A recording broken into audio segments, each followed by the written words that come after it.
So my name is Fabian Rademacher. I'm working for the GBS, for the generator breaker switchgears within Siemens since 2018. And I will give you a very short introduction today about the generator circuit breaker application, compare it to the distribution circuit breaker, which I hope all of you will know, give you the overview why you need a generator circuit breaker in your generation network.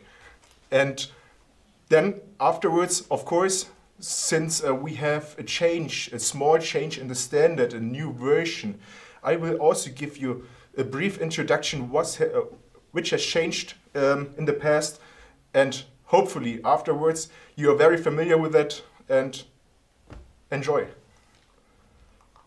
All right. Then, as I said, what we are talking about today in the first presentation, in the first part of this webinar, we will talk about a typical generation layout, why we do need a generator circuit breaker. Afterwards, I will tell you quickly about the advantages of a generator circuit breaker. We are going to compare the generator circuit breaker, which you might know from Siemens, with the distribution circuit breaker.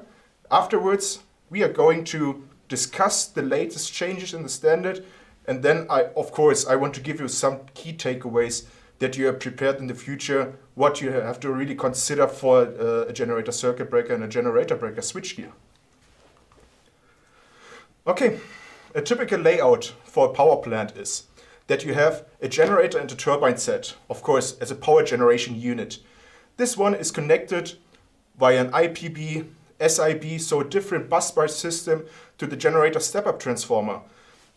Most commonly used or abbreviated by GSUT, which I also will use in the slides. So be prepared that you are getting this abbreviation for that. And in between, this has changed. We are going to have most probably and most likely we need this generator circuit breaker to protect your assets. So in case of short circuit currents, this generator circuit breaker will protect your assets in terms of a short circuit. So this is really important to know. And as a first glimpse, and to give you an idea, distribution circuit breakers are not able to clear these faults which will occur in the generation network. So I will actually give you an idea why is it so important. What are the advantages of a GCB compared to a distribution circuit breaker first? Okay, first of all, as I've already said, with the generator circuit breaker, we can improve the protection. So we are not only protecting from its name, generator circuit breaker, the generator, but we can also protect the transformer and the auxiliary transformer, depending on the position and the location of the generator circuit breaker. We can also improve the increased power plant availability by having higher selectivity of the power plant, just by switching off each single unit, or to be able to switch off each single unit for maintenance reasons. So we don't have to shut down the whole power plant, but only a specific branch. We can, of course, if we do have to shut down the grid with the generator turbine set, we can also still supply our auxiliary services via the generator. So we are kind of independent with the generator circuit breaker. And of course, and last but not least, but a very important characteristic for a generator circuit breaker is that we can provide a synchronization between the generator on the one side and the generator step-up transformer on the other side. So as you know, we have a rotating voltage for the generator and the rotating voltage for the generator step-up transformer with the grid. And being not synchronized would lead to an out-of-phase fault, which will be part of the next part by my colleague Kong. She will explain she will quickly explain what is an out-of-phase fault also, and I actually don't want to spoiler that. And of course, all in all, the generator circuit breaker can increase the security of your power plant and also can increase the availability of it. So, next step, it's very important to understand that with the generator circuit breaker, or not only with the generator circuit breaker, we do have different unit protection concepts. We do have three different classes. Class A is for all electrical faults of the generator, generator transformer, unit auxiliary transformer. It is very important that we are switching off the generator and turbine immediately and simultaneously. Then we do have class B. This is for all turbine faults. In that case, we are just shutting down the turbine and afterwards the generator. And class C is for all faults beyond the generator system. In that case, we are only tripping the circuit breaker at the high voltage side, and this will allow us to let the turbine run and the generator continues to feed the auxiliary transformer. Okay, let's consider the tripping class A, or the unit protection class A. The class A, if we do have a serious electrical fault without a GCB, this would mean that we have to trip all of our equipment downwards of the high voltage circuit breaker, so we will shut down the whole power plant. Of course, the selectivity is not given at all. When considering and when installing a GCB between the generator step-up transformer or your medium voltage transformer and your generator, you can have two different classes A. Class 1A, A1 is mainly for the faults in the generator step-up transformer and the auxiliary transformer. In that case, you will increase the protection and the faster shutdown of the generator step-up transformer. And for class A2, this is mainly for faults in the generator. There you can decrease with the generator circuit breaker the time to restart with uninterrupted power to the unit bus and the auxiliaries. So you can clearly see that your GCB is bringing you a huge benefit in selectivity and availability of your power plant. Furthermore, generator circuit breaker are not only protecting your generator, but they also can protect your generator step-up transformer. So let's imagine we can have different kind of failures in a generator step-up transformer. This can be different kind of shortings at the HV conductor, of the MV conductor. We can have different kind of flashovers and so on with different type of probabilities. And of course, the highest probability does not mean that it will be the highest or the most severe damage for your step-up transformer. Of course not. But with these different kind of failures, the generator step-up transformer can have a very high raise of the pressure inside its tank. So, and this will lead to a generator step-up transformer rupture, we call it that way, as a potential damage. Without a generator circuit breaker, this might happen. When installing a generator circuit breaker in between, or let's say first without a generator circuit breaker, what is actually happening? We have a fault which is inside the generator step-up transformer, totally independent whether it is shortage or whatever it can be. We do have a feeding from the system to the generator step-up transformer to the fault location, and we also do have an amount of feeding from the generator to the step-up transformer. Due to the high voltage circuit breaker, we can switch off the amount of short circuit current from the high voltage system, of course. But since the generator is still feeding the fault to the generator step-up transformer, the resulting overpressure over time will increase even more. And this will lead to the fact that we are having or exceeding the limit of our tank capability. So at the crossing point of the tank capability and the overpressure inside the tank, we're going to have a generator step-up transformer explosion. So it will explode and you have to replace that. So considering a generator circuit breaker in between the generator step-up transformer and generator, this will lead to the same experience, of course, for the high voltage system. So our high voltage circuit breaker will trip and will cut off the short circuit current which is fed by the system, and the generator circuit breaker will also simultaneously trip and will cut off and switch off the short circuit current which is fed by the generator. And in that case, our generator step-up transformer and the tank is safe for being exploding. That's why, first, this is very important to keep that in mind, why we do need a generator circuit breaker, or why we do need a circuit breaker in between the generator and the generator step-up transformer. Of course, You might know generator circuit breakers are a very specific topic.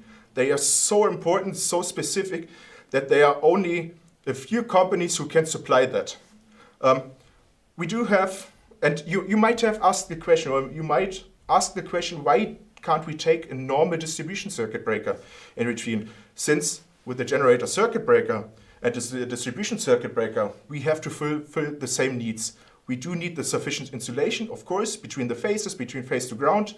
We need to carry the continuous current with minimal losses, and we do need, of course, one of the most important, a reliable interruption of rated current and short circuit currents.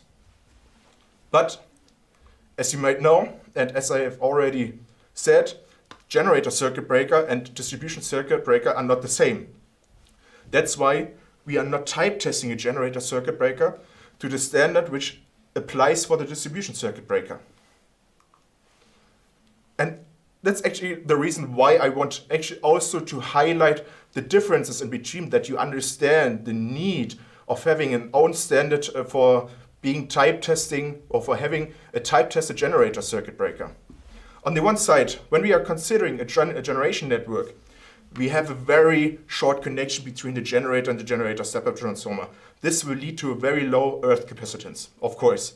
Due to the generator, we do have a very high system inductance.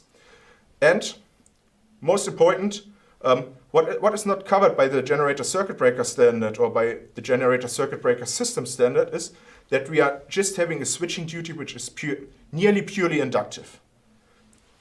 Comparing the generation network to the distribution network with the switching duties, which are mainly inductive and capacitive, based on the lower system inductance, long transmission lines and the cables, leading to a higher earth capacitance, you get the idea why we need the specific type of standard. And this will also lead to a different kind of short circuit characteristics. So for a generator circuit breaker, we do have two different short circuit ratings. The first rating is a generator source rating.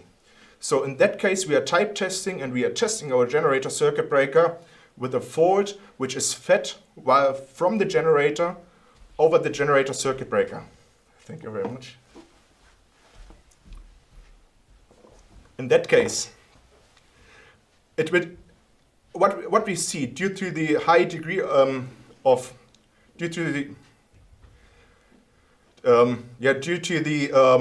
degree of asymmetry, we do have delayed current zeros for a generator source short circuit current when switching off a generator source short circuit current.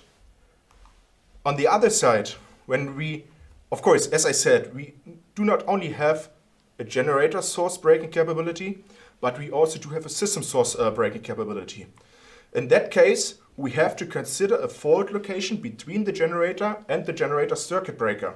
So that means that our generator circuit breaker does not clear the fault which is fed by the generator, but it will clear the fault which is fed by the system. So the high voltage grid being in line with the generator step-up transformer. And what we can see is that we do not have any delayed current zero because of the decaying of DC amount, but even more important is a constant AC amount. And this will lead to a very fast zero crossing after contact parting time, and the generator circuit breaker is able to immediately cut off the short circuit current for a system source. And if you consider the distribution network,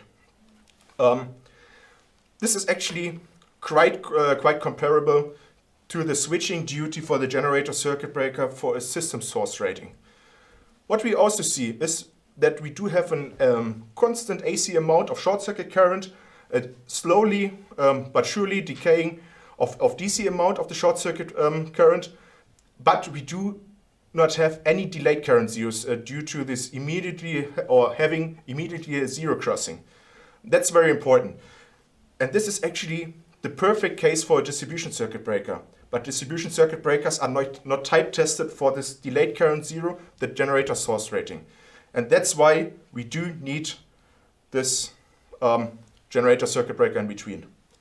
Of course, any current interruption will lead to a transient recovery voltage and the rate of rise recovery voltage.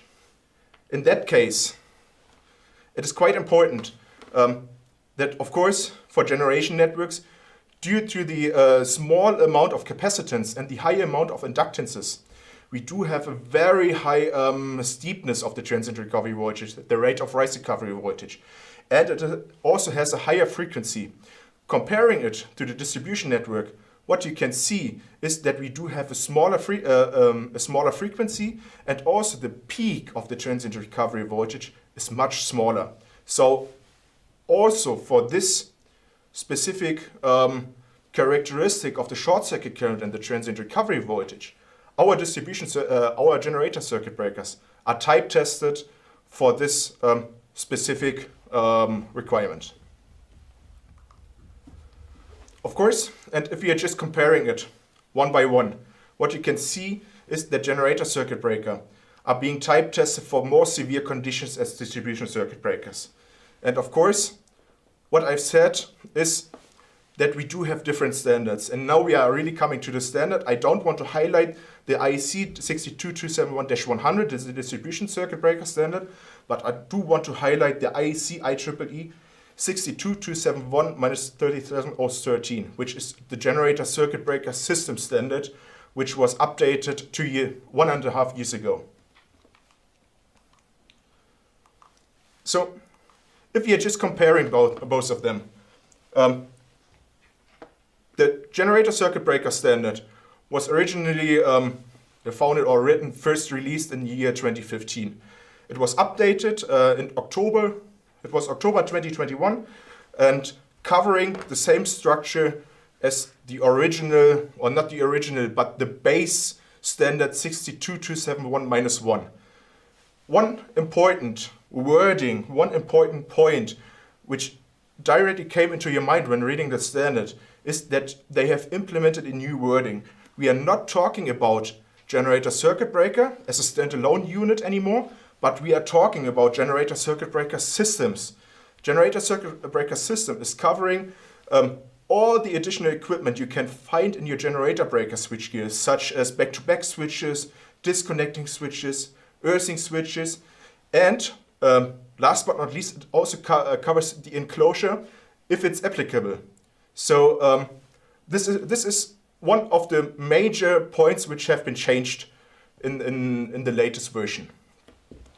Then we do have, or they have implemented the mechanical class M3. I will go into deeper that in some seconds. They have also implemented the functionality of T-off switches. T-off switches are switches which are located in auxiliary branches, and they will give you a guidance how to select and how to design these T-off switches. They have introduced the topic of low frequency switching, which will become important for new applications in the generator circuit breaker systems applications or usability. Of course, since we are not talking about generator circuit breaker itself anymore, but about the system, you will also get updated information about the rating plate. But thankfully, the general test parameters compared to the version of 2015 did not change. So type tests being performed to the former version of the standards are still valid. So let me just focus on some important points and to compare the standard 2015 with the standard 2021, the versions. With the version 2015, of course, this was actually the first release of both of the standard, and the IEC matched with the IEEE standard. In that case, it is always better to have one standard than nothing. It is only covering a single GCB. It also describes the influence of an IPB connection in terms of temperature rise at the IPBs, temperature rises inside your generator circuit breaker, but that's it actually. For the version 2022, when going to the wording generator circuit breaker system, they are also covering disconnectors, they're covering the earthing switches. They all need to be type tested, no, not type tested, but they will give you information how the whole system will work together. specifically. The enclosure, which was not part of the version 2015, is now one integral part of the GCB system, as long as it is applicable. Of course, the influence of the IPB connection is still valid and is still given in the standard. And last but not least, for the GCB system, we are getting always asked how to define a current path. In that case, the standard committee will give you a very clear and hard definition on how to design and how to select the current path. So there is actually no need to, for example, for a main branch having just one ingoing, one outgoing without any auxiliary branch, to select it and to design it on the sum of both short circuit current, but only on the higher stress, depending on whether it is the system source rating or the generator source rating. And of course, we do have the perfect example for a generator circuit breaker system, which is going to be introduced by my colleague Edouard Desplanches, I guess in 1.5 hours. What we can see here is a generator circuit breaker, which you all know from Siemens. We do have an inline integrated main disconnectors, and we do have earthing switches at the generator and at the transformer side. This device, what you can see here, is really type tested as per the latest version of this IEC IEEE standard. So it covers already all the points I have mentioned for a GCB system so far. Furthermore, of course, since the energy market and the power generation market is changing, you might know that the standard committee has released or introduced a new mechanical class, which is M3. M3 means that you have higher operating cycle or a higher amount of operating cycles, up to 10,000 times, or at least 10,000 times. The mechanical classes M1 and M2, which were released and introduced in the very first version of the standard, remain the same, but they have added the mechanical class M3 for up to 10,000 operating cycles, as I already said.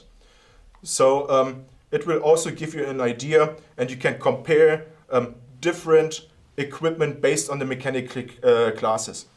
But it's important to say that it is possible also for us as suppliers to have different mechanical classes on each and every generator circuit breaker system. So it is not needed to have a mechanical class M3 for all the equipment we have for our generator circuit breaker system, but we can mix it up in between. Just as an information. And of course, we do have the T-off switches.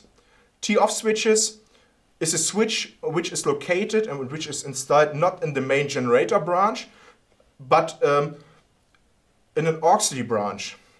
There we also have to simulate and to consider two different kinds of failures. One failure is between for example, between the unit auxiliary transformer and the generator circuit breaker. And the other failure is between the generator circuit breaker and the connection to the main generation branch. It has clearly to be said that we have to simulate these kind of faults very thoroughly. Since what you can imagine is when we are considering fault location F2 and our T-off generator circuit breaker just have to cut off or to clear the short circuit current which is fed from the unit auxiliary transformer. This is only a very small amount of it. So we are talking most probably in the range of 1 to 2 kiloamps for small unit auxiliary transformers, up to maybe 5 to 10 kiloamps for some bigger unit auxiliary transformers.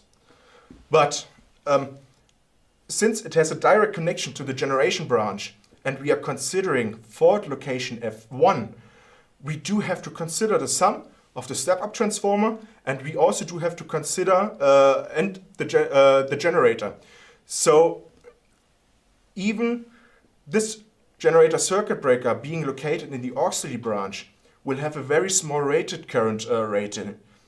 Most probably it will have the highest short circuit breaking capability in your network. And the version 2021 gives you the idea, and I really want to highlight that.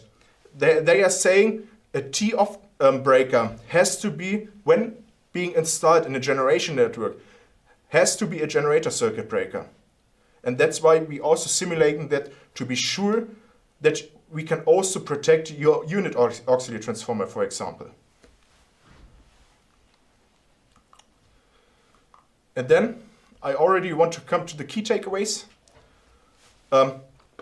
Most important, what I've already introduced are the T-off switches. T-off switches are described, defined in the standard now. They need to be generator circuit breakers. We do have the new wording generator circuit breaker system. So we are not only covering the generator circuit breaker as a current interrupting device anymore, but we are talking about and we are defining a whole bunch of equipment being installed in an enclosure in your generation network. Type-tested GCBs, which were formerly type-tested as per the version 2015, the type tests will stay valid. So there is no need to update these type tests. Furthermore, the standard, the newer version of the standard, will also give you an explanation on how to design a switchgear and the current path of the switchgear. So also not to over-exceed or to over-dimension your switchgear, but to have a very perfect fit for the occurring short-circuit currents in your system. And of course, we have new definitions added, some small changes in wording, such as mechanical classes. There were also some small changes, as I said, in wording, which we do not have such a high impact on the understanding of a system. But we are in line with the original standard, which all 62271 standards rely on. So this is the -1. So you can compare it one by one